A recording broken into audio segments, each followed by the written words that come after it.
Hello दोस्तों, हमारा नाम हिमांशु ब्रह्मण्या है और आपके चैनल का नाम है हिमांशु ब्रह्मण्या स्टडी पॉइंट। तो जैसे आपको पता है संवैधानिक विकास चल रहा है, तो उसी क्रम में हम आज आगे बढ़ते हैं। 2-3 एक्ट हैं, इनको भी पढ़ लेते हैं। इनमें से जो महत्वपूर्ण है, ये 2 एक्ट ज्यादा महत्वपूर्ण है ना, यहाँ से प्रश्न पूछा जाता है।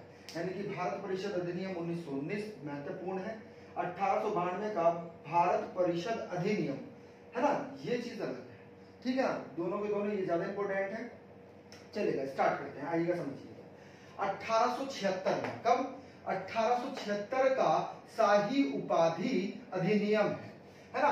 तो हुआ क्या इसमें, इसके संदर्भ में कि महारानी जो विक्टोरिया थी, कौन? महारानी विक्टोरिया जो थी, वो क्या कर रहे थे, मतलब वो कानूनी रूप से अब किसकी, भारत की सम्राज्ञी बन गई थी। पॉइंट क्लियर है? यानी कि अब भारत पर किसका अधिकार हो गया है? वास्तव में महारानी विक्टोरिया का अधिकार हो गया है। यानी कि उनको एक उपाधि से सम्मानित कर दिया गया है कि भारत की सम्राज्ञी कौन है? तो भारत की सम्राज्ञी कौन है? विक्टोरिया। पॉइंट क्लियर है? और वास्तव में कब बनी, कब, ये डेट भी याद रखिएगा, 28 अप्रैल 1876 में ये घोषित हो चुकी थी। पॉइंट क्लियर है? आ रही बात समझ में? इससे ज्यादा और इस एक्ट में आपको कुछ नहीं पढ़ना है। हाँ, एक और बात है, जिन्होंने हमारे चैनल को सब्सक्राइब नहीं किया है तो वो हमारे चैनल को सब्सक्राइब कर ले और बेल आइकन ऑन कर ले, ठीक है। आइए, अगला ही आपका जो एक्ट है उसे हम क्या कहते हैं? उसका नाम है 1892 का भारत परिषद अधिनियम, यानी कि 1892 का एक्ट है ना। ये क्या है? ये महत्वपूर्ण बन जाता है।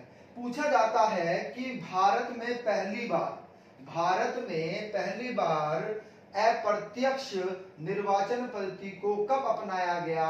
तो भारत में पहली बार अप्रत्यक्ष निर्वाचन पद्धति को 1892 का भारत अधिनियम एक्ट के तहत अपनाया गया। पॉइंट क्लियर है? बात समझ में आ रही है? यानी कि यहां पर निर्वाचन पद्धति की शुरुआत हो गई थी, लेकिन किस रूप में हुई थी इसको आप समझ लीजिएगा कि अप्रत्यक्ष रूप में हुई थी। किसमें?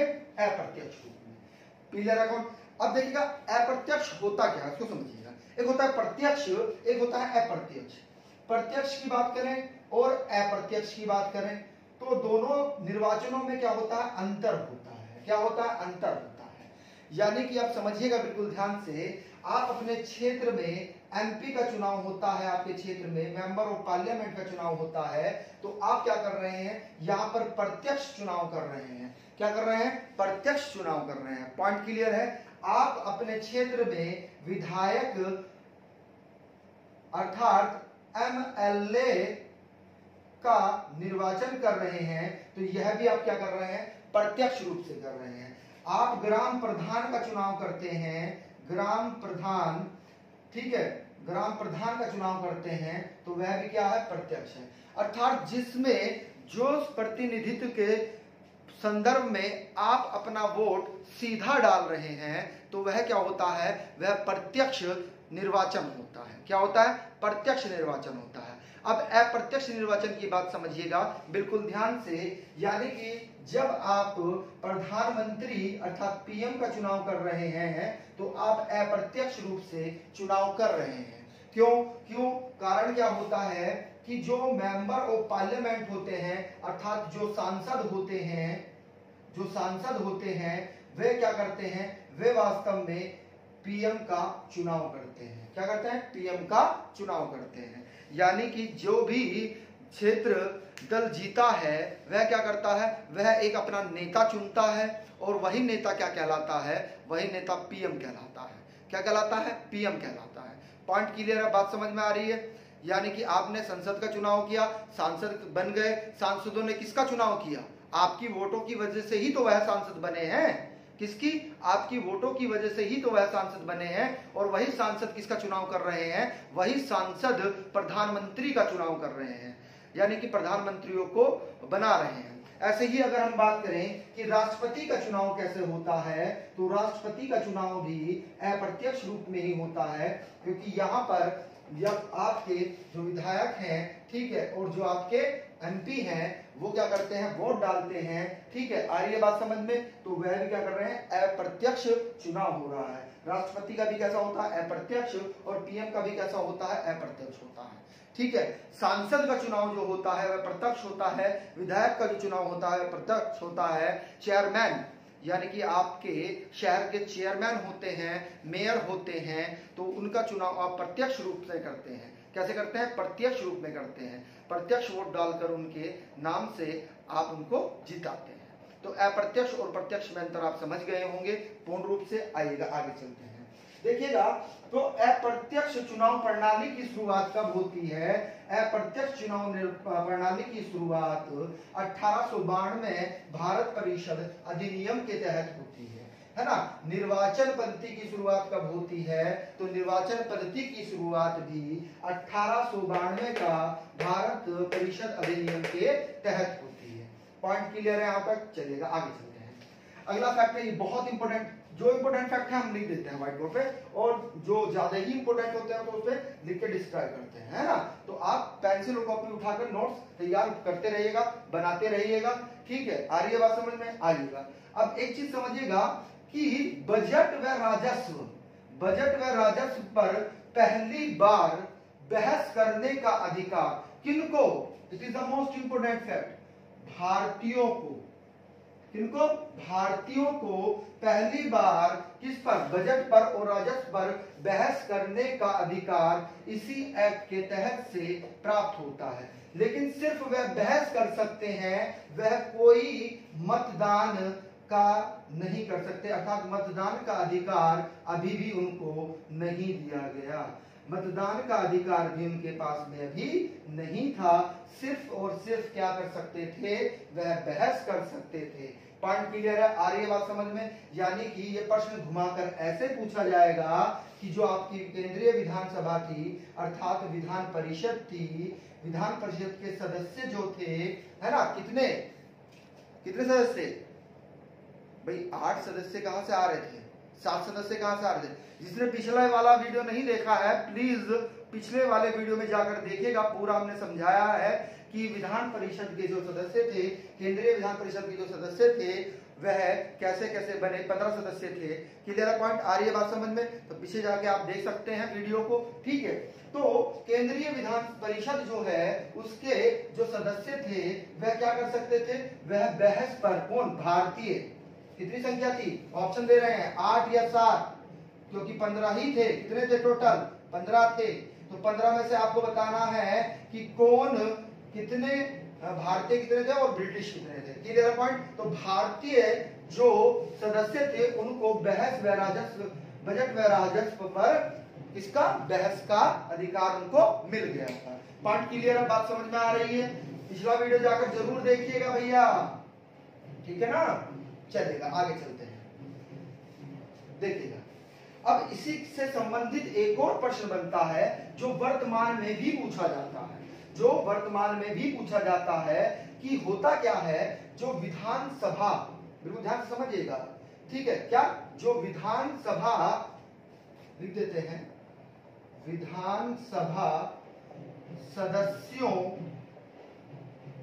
की संख्या में वृद्धि किस एक्ट के माध्यम से की गई थी, तो वास्तव में 1892 का जो भारत परिषद अधिनियम था, उससे ही क्या की गई थी, भारतीय विधान सभा सदस्यों की संख्या में वृद्धि की गई थी। और यहीं से एक और प्रश्न भी बन जाता है, देखिएगा, बिल्कुल ध्यान से समझिएगा, वर्तमान में भी यही स्थिति है।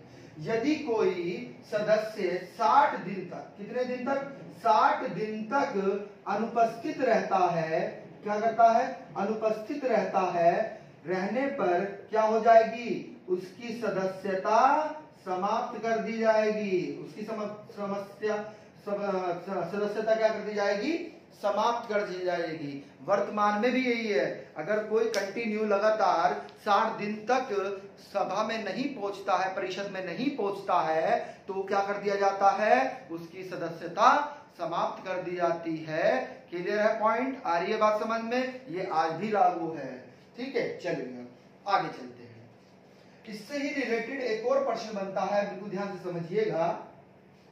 ठीक है, चलिए, तो बहुत ही महत्वपूर्ण फैक्ट थे, सारे आपने पढ़ लिए हैं। अगला ये भी बहुत ही महत्वपूर्ण आपका एक्ट होता है, इससे भी प्रश्न आपके अधिकतर बनते हैं। देखिएगा, भारत परिषद अधिनियम 1919, इसको समझने से पहले थोड़ी सी इसकी पृष्ठभूमि को समझ लीजिएगा। होता क्या है कि 1905 में आपको पता है कि भारत में बहुत बड़ी घटना होती है। क्या होता है? बंगाल का विभाजन होता है। क्या होता है? बंगाल का विभाजन होता है। अर्थात कहने का तात्पर्य यह है कि अंग्रेजों ने अब क्या किया कि अंग्रेजों ने फूट डालो की नीति अपनानी शुरू कर दी। आपसे प्रश्न पूछा जाएगा कि फूट डालो की नीति कहां से प्रारंभ होती है, तो वास्तव में इसी एक्ट के माध्यम से, अर्थात भारत परिषद अधिनियम 1919 से ही स्टार्ट हो जाती है, आपको दिखाई देती है। क्लियर है पॉइंट? आ रही है बात समझ में? क्योंकि धर्म के नाम पर, जाति के नाम पर क्या कर दिया गया, विभाजन कर दिया गया। एक विशेष समाज को मुख्य धारा से अलग कर दिया गया। क्या कर दिया गया? मुख्य धारा से अलग कर दिया गया। ठीक है, आ रही है बात समझ में? तो बंगाल विभाजन हुआ 1905 में, तो उसी को हुआ क्या कि जब बंगाल विभाजन हुआ तो आंदोलन तेजी से हुए। क्या हुए? आंदोलन तेजी से हुए। जब आंदोलन तेजी से हुए, है ना, बड़े बड़े क्षेत्रों में, बड़े बड़े रूप में, बड़े बड़े क्षेत्रों में, बड़े बड़े रूप में जब आंदोलन हो रहे थे, तो उन आंदोलनों को कम करने के लिए या उनको समाप्त करने के लिए या उनका दमन करने के लिए क्या हुआ कि एक एक्ट आया, और उसी एक्ट को क्या कहा गया? उसी एक्ट को भारत परिषद अधिनियम 1909 कहा गया। पॉइंट क्लियर है? 1909 कहा गया। इसी को ही हम क्या कहते हैं? मार्ले मिंटो सुधार कहते हैं।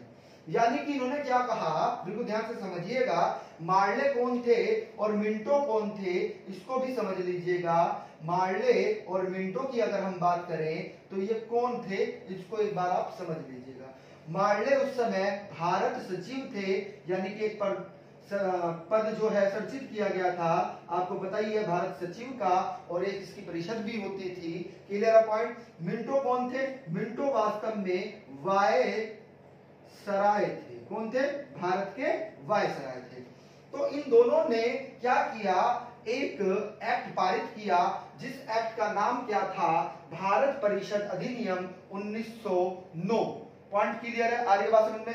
किनको? उन आंदोलनों को कम करने के लिए जो बंगाल विभाजन के कारण हो रहे थे, है ना, जो अराजकता समाज में फैली हुई थी, उसको कम करने के लिए इन्होंने यह कार्य किया कि भैया फूट डालो और राज करो। देखिएगा, आपसे प्रश्न पूछा जाता है कि पृथक निर्वाचक क्षेत्र।